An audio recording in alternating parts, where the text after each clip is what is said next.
Halo, selamat datang kembali. Hari ini kita langsung nyemplung aja ya ke pembahasan bab 8 dari sumber yang Anda bagikan. Fokus kita kali ini seru banget nih.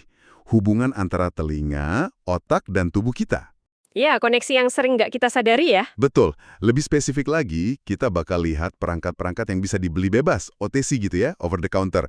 Contohnya alat TENS itu loh, yang pakai listrik kecil di kulit, tapi ini dipakainya di telinga. Oh, yang buat stimulasi saraf itu ya? Iya, betul. Praktek ini namanya TVNS. Itu singkatan dari stimulasi saraf vagus transkutan lewat kulit telinga. Nah, tujuan kita ngobrolin ini adalah buat ngebantu Anda paham apa aja sih potensi manfaatnya, terus kita bedah juga sains di baliknya, termasuk, ya, keterbatasannya. Penting tuh, soalnya alatnya kayaknya gampang banget didapat ya. Nah, itu dia. Semua ini kita gali dari buku The Great Nerve.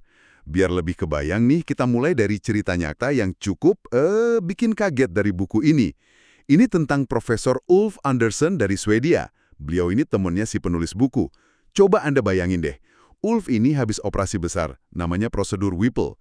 Terus selama 8 tahun berikutnya, dia menderita peradangan kronis. Infeksi bolak-balik, capeknya luar biasa, cemas parah, sampai depresi. 8 tahun itu lama sekali. Lama banget. Tapi hidupnya berubah drastis setelah dia mulai coba pakai alat TENS ini di telinganya. Cerita Ulf ini jadi titik awal kita nih. Oke, mari kita bedah lebih dalam ya cerita Profesor Ulf Andersson ini. Beliau ini pensiunan Profesor Reumatologi Anak di Karolinska Institute, Swedia. Wah, Karolinska, itu kan institusi medis top dunia. Iya, betul. Beliau operasi Whipple itu karena ada tumor jinak di pankreasnya yang, bikin sumbatan. Operasinya sih berhasil, tapi ya itu, akibatnya lumayan berat. Dia kena radang kronis di hati sama sisa pankreasnya.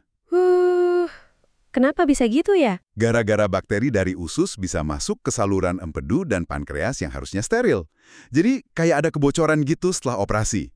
Nah, selama 8 tahun setelah operasi itu, hidup Ulf kayak lingkaran setan yang bikin lemes banget.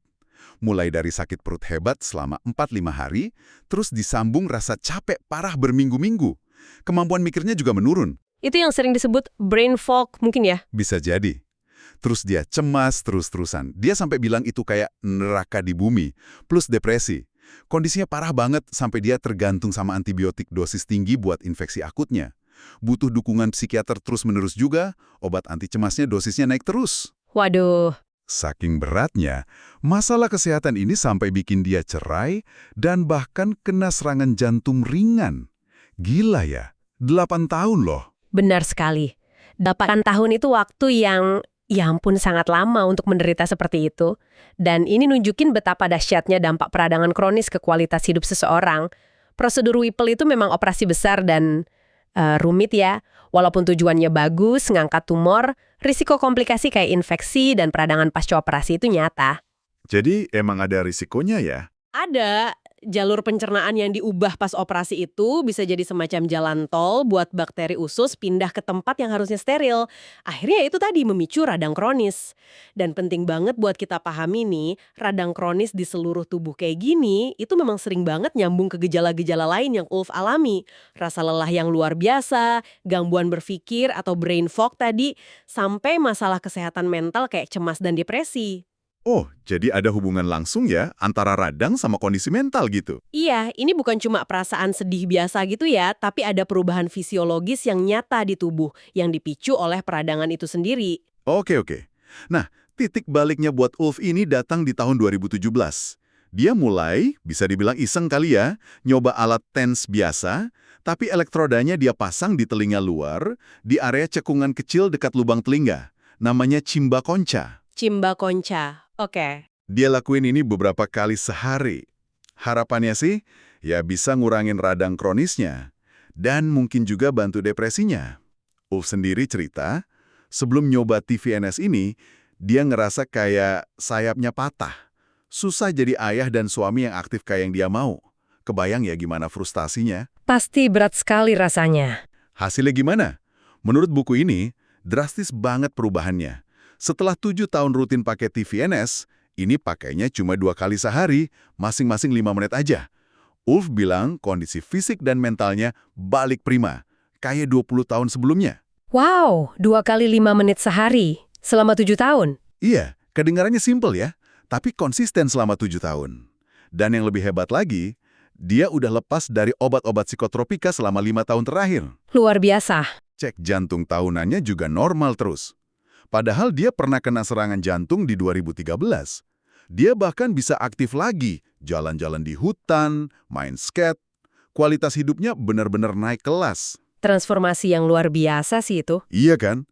Nah, cerita Ulf ini langsung bikin kita penasaran kan? Sebenarnya apa sih TVNS atau TNS di telinga ini?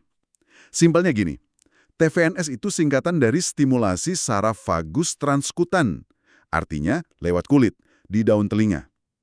Idenya itu ngasih setruman listrik kecil lewat kulit di area telinga tertentu buat membangunkan atau ngasih sinyal ke saraf vagus kita. Saraf vagus itu kan bagian penting dari sistem saraf parasimpatis ya, yang buat rileks itu. Betul sekali. Nah, kenapa harus telinga? Ternyata area cimba concha tadi, cekungan kecil dekat lubang telinga Anda, itu unik banget secara anatomi. Ini satu-satunya tempat di permukaan kulit kita di mana cabang saraf vagus, namanya cabang aurikuler, itu benar-benar nempel dekat kulit. Oh, jadi cuma di situ aja ya? Iya, yang paling dekat permukaan. Makanya, secara teori, area ini paling gampang dijangkau dari luar pakai alat stimulasi. Alat yang dipakai biasanya ya unit TENS standar yang bisa dibeli bebas di toko alat kesehatan. Tinggal pakai elektroda genggam atau ada juga klip khusus buat telinga. Oh, jadi alat TENS yang biasa buat nyeri itu bisa dipakai juga ya? Apa iya stimulasi di telinga ini beneran ngerangsang saraf vagus dan bikin efek sehebat yang Ulf rasakan? Gimana penjelasan ilmiahnya? Ada buktinya nggak sih? Pertanyaan bagus banget. Secara teori sih masuk akal ya. Dasarnya dari anatomi tadi. Ada cabang saraf vagus, si auricular branch itu, yang deket banget sama kulit di area cimba concha. Yang menarik lagi nih, kalau kita lihat peta akupunktur telinga, Akupunktur telinga. yang dari Tiongkok itu. Nah, ini menarik. Peta yang relevan di sini justru dikembangin sama Paul Nugier dari Prancis, bukan dari Tiongkok kuno seperti yang banyak orang kira. Namanya auriculoterapi. Dan di peta Nugier ini ternyata titik-titik yang relevan itu ada di dekat simba concha tadi. Ada titik yang namanya limpa atau spleen dan kandung kemih atau bladder. Letaknya persis di dekat atau bahkan di dalam simba concha. Terus apa hubungannya limpa sama kandung kemih ini sama saraf vagus? Nah, ini koneksinya. Saraf vagus itu diketahui punya jalur komunikasi ke limpa. Limpa kan organ yang penting banget buat sistem imun kita, buat ngatur peradangan. Jadi ada koneksi potensial di sana antara stimulasi di titik itu dengan jalur vagus ke sistem imun. Wah, menarik ya. Penulis buku ini sampai bikin percobaan kecil loh di labnya buat ngetes ini. Dia dan beberapa rekan kerjanya nyoba pakai TENS di telinga mereka sendiri. Oh iya, gimana percobaannya? Jadi, mereka ambil sampel darah sebelum dan sesudah distimulasi TENS selama 5 menit di telinga. Terus, sampel darah itu ditantang pakai racun bakteri, namanya LPS. Tujuannya buat mancing respon radang. Nah, yang diukur itu kadar sitokin, khususnya TNF ini molekul penanda utama peradangan. Mereka bandingin kadar TNF sebelum dan sesudah stimulasi TENS. Oke, jadi mau lihat apakah stimulasinya bisa meredam respons radang di darah ya? Tepat. Hasilnya lumayan bikin penasaran. Sebagian besar subjek, 5 orang, termasuk si penulis, kadar TNF di darahnya turun lumayan banyak setelah distimulasi TENS di telinga. Ada penurunan TNF ya? Iya, sensasi yang dirasain pas distimulasi juga macam-macam. Ada yang bilang kayak dengungan nyamuk, ada yang ngerasa kayak ada kupu-kupu di perut. Kupu-kupu di perut, wah itu menarik. Iya kan? Mungkin karena saraf vagus memang jalurnya sampai ke perut juga. Ada juga yang bilang rasanya kayak lagi facial aja gitu. Tapi ada satu kasus unik nih, namanya John di buku ini. Awalnya, pas John distimulasi, kadar TNF-nya nggak turun sama sekali. Oh, nggak ada efek. Malah dia tiba-tiba ngerasa kebelet pipis banget. Kebelet pipis? Iya. Nah, ini muncul dugaan, jangan-jangan elektrodanya nggak sengaja lebih ngerangsang titik kandung kemih, bladder, di peta Nugier tadi. Kan letaknya deketan tuh. Masuk akal juga sih dugaannya. Terus gimana? Akhirnya mereka coba lagi ke John beberapa hari kemudian. Kali ini, masang elektrodanya hati-hati banget biar pas di titik limpa, spleen. Hasilnya, kadar TNF John turun drastis. Dan kali ini, dia nggak ngerasa kebelet pipis sama sekali. Wah, kasus John ini sangat menarik. Ini nunjukin betapa pentingnya penempatan elektroda yang tepat. Bisa jadi beda titik, beda efek ya. Hasil eksperimen lab ini secara keseluruhan memang bikin kita mikir ya. Cukup sugestif. Mendukung gagasan kalau stimulasi di area telinga itu bisa ngasih efek biologis nyata, dalam hal ini menurunkan penanda peradangan. Jadi ada potensi nih ya. Ada potensi, tapi kita harus tetap hati-hati. Ini belum bisa dibilang bukti mutlak kalau TENS di telinga itu langsung nyetrum saraf vagusnya, dan cuma itu penyebab turunnya TNF. Mekanisme di tubuh kita itu kompleks banget, bisa jadi ada jalur lain yang ikut berperan. Tapi nggak bisa dipungkiri, hasil ini jelas bikin kita makin penasaran dan ngasih angin seger buat teori TVNS ini. Ada juga bukti-bukti lain dari penelitian yang lebih canggih loh. Contohnya, studi pakai fMRI. Itu kan alat scan otak yang bisa lihat aktivitas otak secara live. Iya, fMRI. Nah, studi fMRI nunjukin kalau stimulasi listrik di cimba concha memang bikin area-area otak yang kita tahu jadi terminal atau pusat kontrolnya saraf vagus jadi lebih aktif. Area-area ini penting buat ngatur fungsi otomatis tubuh dan juga mood kita. Persis seperti yang diharapkan dari stimulasi vagus. Oh, jadi aktivitas otaknya berubah ya? Betul. Studi lain pakai pengukuran gelombang otak dari batang otak namanya Far Field Evoked Brainstem Potentials juga ngasih indikasi kalau TAVNS ini ngomong atau berkomunikasi sama pusat saraf vagus di batang otak. Jadi makin banyak petunjuk ya kalau stimulasi telinga ini memang ada kaitannya sama jalur vagal di otak kita. Oke. Selain potensi buat ngurangin radang tadi, sumber ini juga nyebutin kalau TVNS lagi diteliti buat hal-hal lain.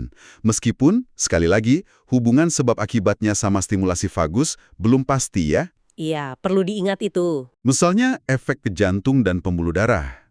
Wolf sendiri kan pakai smartwatch buat mantau ini. Dia lihat ada perbaikan dalam sinkronisasi detak jantung dan pernafasannya. Istilahnya HRV dan RSA. Ya, HRV, Heart Rate Variability, dan RSA, Respiratory Sinus Arrhythmia. Itu indikator bagus buat fungsi sistem saraf otonom. Betul.